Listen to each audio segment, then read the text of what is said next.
Isang mapagpalang araw sa lahat. Ito yung natin unit. Nasiro ko na siya sa layong 18 meters. Ayan lang, 18 meters lang to kalayo. Check natin kung maganda yung pagkasiro kasi gumagalaw minsan yung scoop eh.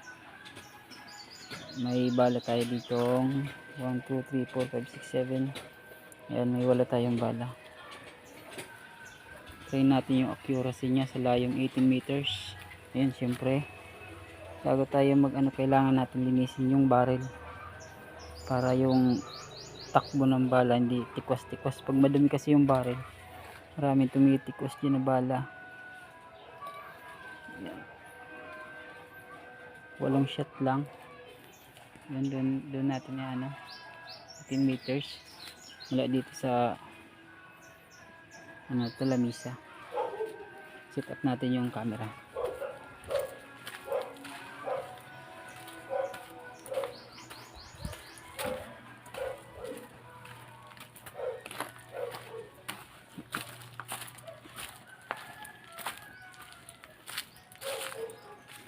Ito yung target natin. Ayan, wala tayong pintil-pin kaya lang 5 piso lang yung kalaki. 5 piso. 5 piso lang yung kalaki. Ayan.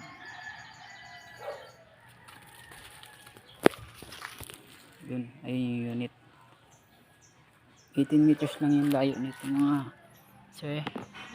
Lagyan natin yung cam dyan. Ayan.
Ayan guys, yung tama natin.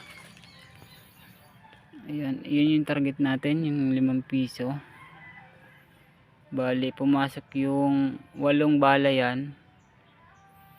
Pumasok yung ano, yung 6. Yung pang-6 na tira tsaka pang-8 andito. Ayan. Siguro nasa pag tira na lang kasi wala pasmado na. Medyo may galaw na yung kamay ko. Tsaka yung baypad natin na gamit, hindi siya matibay. Gumagalaw talaga siya. Pero okay naman yung groupings niya. Ayan, pumasok naman yung ano, ay yung bilog natin. Pumasok naman yung 6. Yung dalawang humiwalay, nasa pag-control na lang siguro ng ano. Ayan. Okay naman yung groupings niya. Tsaka yung penetration pala nito, na-test ko na rin to. Almost matagos niya rin yung ano, yung spray pen. Pero hindi siya ano, na-dense lang yung likod. Baga may butas na maliit, pero di siya tumagos. Ayan, thank you sa mga nanonood. Ayan, okay naman yung groupings niya. Thank you.